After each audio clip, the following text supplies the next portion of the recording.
दहेज का सूटकेस। अरे नई बहू उठ जाओ, दरवाजा जोर जोर से खटखटाया गया।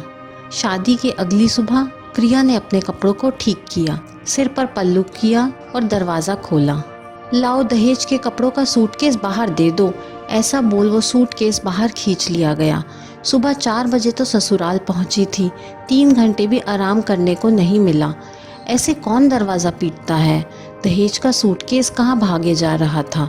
मन में अनगिनत सवालों को लिए क्रिया नहाने चली गई। ननन का सूट का डिजाइन तो बहुत पुराने फैशन का है। सास की साड़ी के साथ सुहाग की चीजें नहीं डाली गई, देवरों के कपड़ों के साथ बनियान नहीं डाला। बुआ सास नाक मुंह बना बना सारे पैकेट इधर उधर कर रही थी। क्रिया ने बाहर आकर देखा तो सारा सूटकेस खुल चुका था। एक एक कपड़े पर टिप्पणी दी जा रही थी जो हृदय में नश्तर की तरह चुभ रही थी। पर माँ के संस्कार, बेटी तेरे हाथों है तेरे मायके की इज्जत, जिन्होंने मुंह खोलने ना दिया। दहेज बनाने में एक बेटी के पिता के खून पसीने के साथ जाने कितने अरमान जुड़े होते हैं। छोटी से छोटी चीज को बनाने में अपने कितनी इच्छाओं को मन में ही मारा गया होता है। बेटी के 18 वर्ष पूरे होते ही घर में आई हर अच्छी महंगी चीज को बेटी के नाम से अलग संजो के रख दिया जाता है। क्रिया मूक बने सब कुछ देख रही थी। जिस सूटकेस को बनाने में महीनों की मेहनत थी, उसकी हर चीज का मानो चीर हरण देख रही थी। टाइटन की घड़ी मॉडल तो ठीक ठाक है, ससुर जी का नाम लिखा है, 1000 तक की होगी, चाची सास मुंह बनाते हुए बोली। क्रिया के पिता को सेवानिवृत्त होने के बाद दोस्तों से तोहफे में मिली घड़ी का निरादर देखा नहीं जा रहा था। उसे आंखों के आगे वो पल घूम रहे थे। अरे अर्चना, ये घड़ी की पैकिंग मत खोलो, गुड़िया के ससुर को देंगे। आपका बस चले तो सब कुछ गुड़िया को दहेज में दे दो। तुम्हारे दोस्तों का तोहफा है, वो पूछेंगे तो क्या कहोगे? कोई कुछ नहीं कहेगा, सब समझते हैं जवान बेटी का बाप है, दहेज के लिए सहेज रखी होगी। तुम देखना, मेरी बिटिया की शादी में कोई कमी नहीं रहने दूंगा।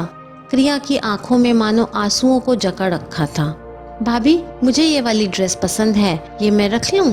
मैं देखकर हैरान थी। घर के सब सदस्यों के कपड़े के साथ मेरा बनाया गया सूटकेस भी खुल गया, जबकि दोनों सूटकेस अलग थे। पर नई नवेली बहू क्या बोल पाएगी? जो पसंद है रख लो नैना। क्रिया ने बड़ी हिम्मत से खुद को संभाला और बेमन हाँ कर दिया। मन में तो ठान लिया था, एक बार मेहमान जाएं तो वो मन में उठे सवालों का जवाब तो जरूर लेगी। पता नहीं पैकिंग में ड्रेसेस के ऊपर नाम लिखा ही क्यों जाता है, जब वो छोड़कर सबको कुछ दूसरा ही पसंद आता है।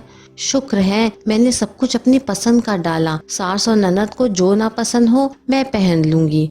मेरे पिता की कमाई लगी है, वेस्ट नहीं करूंगी। चलो, घर के सदस्यों को दहेज में आए कपड़े मिल गए।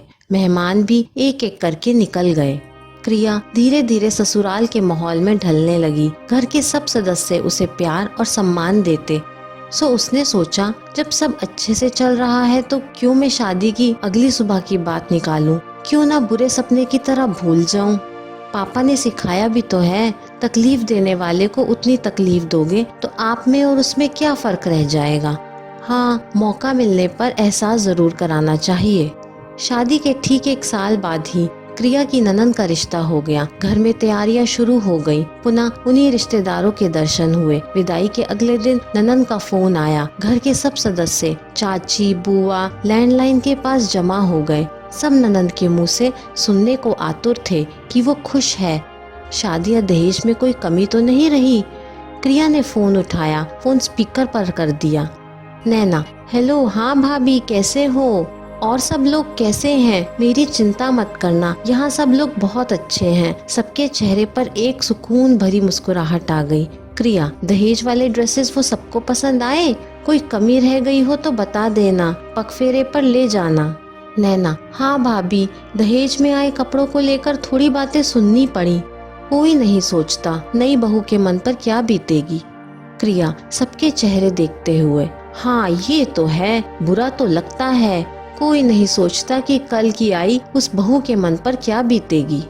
चाची सास, बुआ सास के चेहरे के रंग उड़ गए। बहू के मन को कितनी ठेस पहुंचाई आज समझ आया होगा। सब इधर उधर देखते हुए किनारे हो गए।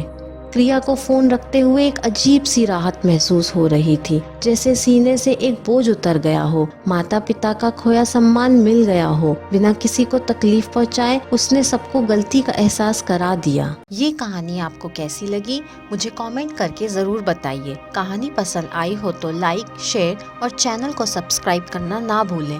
कहानी सुनने के लिए आपका बहुत बहुत धन्यवाद।